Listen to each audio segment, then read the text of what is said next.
can hear.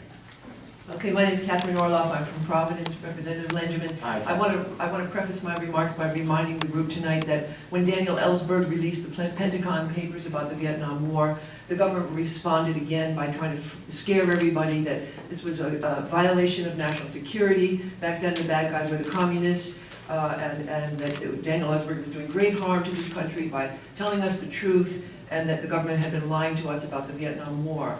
So I think the same thing is going on, not just with Representative Langevin, but with many of our elected officials, and they're trying to make us very scared about the terrorist threat. Representative Langevin, when you first responded to this issue tonight, you referred to the Amash Amendment, and you said something to the effect that this amendment would have shut down all the NSA programs that protect us against terrorists. A little scare, a scare remark there.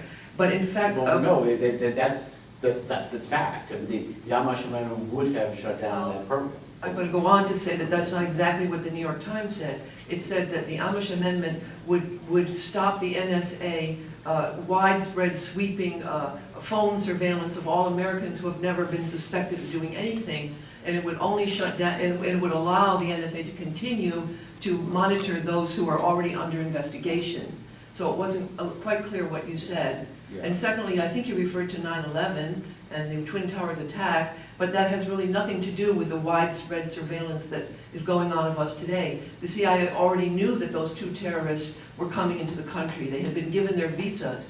And the problem there was the CIA didn't tell the FBI for whatever reason. So it's totally irrelevant to what many here today are, and many Americans across the country are so upset about, that our privacy is being invaded by everything we do on the internet, every site we go to, every letter we write on the internet, every email is being swept up and vacuumed up and saved by this country, who could then use it against us if we happen to, be on the wrong side of the wrong issue 25 years from now. And finally, I'd like to say that in your op-ed piece that you wrote in the Providence Journal, you referred to John Inglis, Deputy Director of the NSA, who claimed that this kind of widespread phone surveillance had foiled 54 terrorist plots.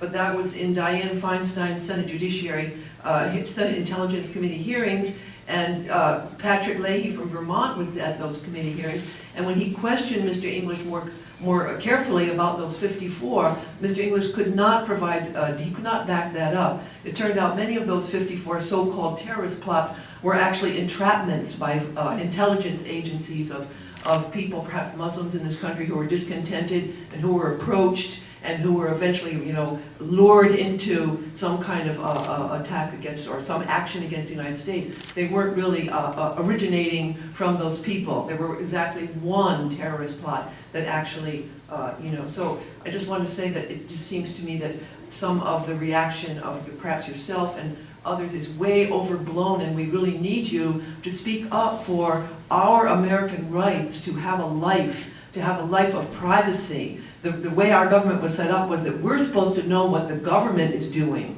but we citizens are supposed to have our own privacy. And I just hope you can perhaps take that outlook as you continue your work in Washington.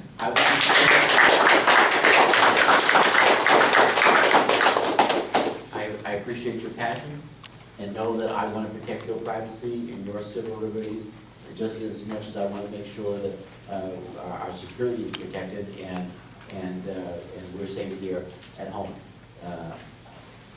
We can have protection without violating the protector or compromising privacy or civil liberties.